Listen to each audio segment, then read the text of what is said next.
Assalaamu calaykum waraxmatullaahi wabarakaatu. Maalmihii aan soo dhaafnay iyo saacadihii aan soo dhaafnay waxaa aad loogu mashquulsanaa soo badbaadinta wiil yar oo ku dhacay ceel Rayaan oo u dhashay waddanka Morocco ayaa ceel gunta ugu dhacay dhuuban oo markaasi qodan 32 mitir dhulka hoostiisa halkaa oo uu ku dhacay godka oo aad u cidhiidhiya cimilada oo aad ugu kulul iyo sidoo kale ogsanjiidta oo aad ugu fudud ayaa halkaasi laga cabsi qabaa inuu khatar ku galo. Waxaa la isku geeyay wax walba oo lagu suurta gelinayo soo badbaadinta wiilkan kadib markii uu maalmihii la soo dhaafay ku jiray halkaas ilaa ay haatan waxaa socda samata bixinta wiilkan loo sameynayo sidii lagu soo badbaadin lahaa Rayaan oo u dhashay dalka Morocco.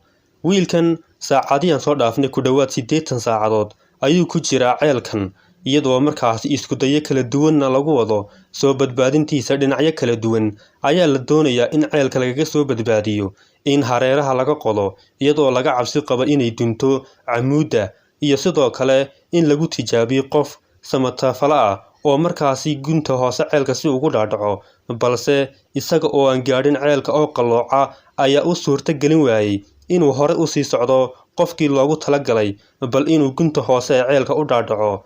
Wiilkan yar oo 5 sano jir ah ayaa markaasi ceelkan gunta u galay dhowr maalmood ka hor kadibna ay xaafadoodu aad u raadiyeen waxaana la ogaaday inuu ceelkan ku jiro. Waxaa lagu riday kaamirooyin iyagoo halkaasi soo duubay in uu wiilku nool yahay oo uu dhaqdhaqaaq sameynayo inkastoo cunto iyo ogsanjiin lala raadinayo sidii uu u badbaadi lahaa wiilkan.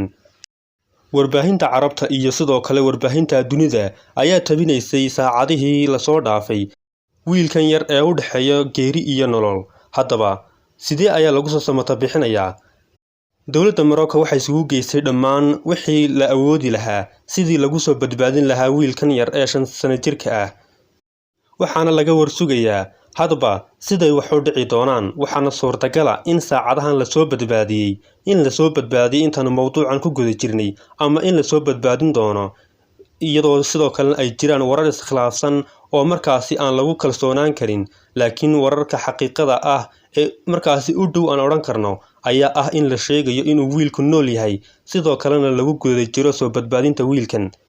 Indhaha caalamka iyo warbaahinta dunida ayaa ku sii jeeda Morocco iyo wiilkan yar bal waxa uu noqon doono mustaqbalkiisu. Sidoo kale waxaa suurtagal ah ogsanjiinta oo aad ugu yar halkaas maadaama uu markii uu ceelka hoos ugu sii dhaadhacay uu dhibaatooyin la kulmi karo sida dhaawacyo ay sababi karaan noloshiisa dambe.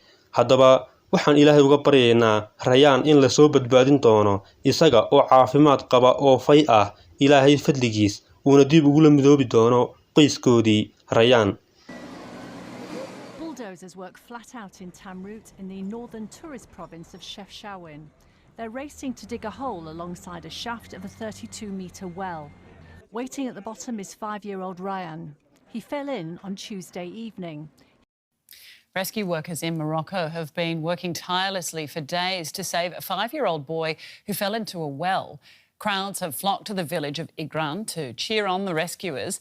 Officials say they're getting close to the boy, but that conditions are dangerous and the rescue is in a challenging phase.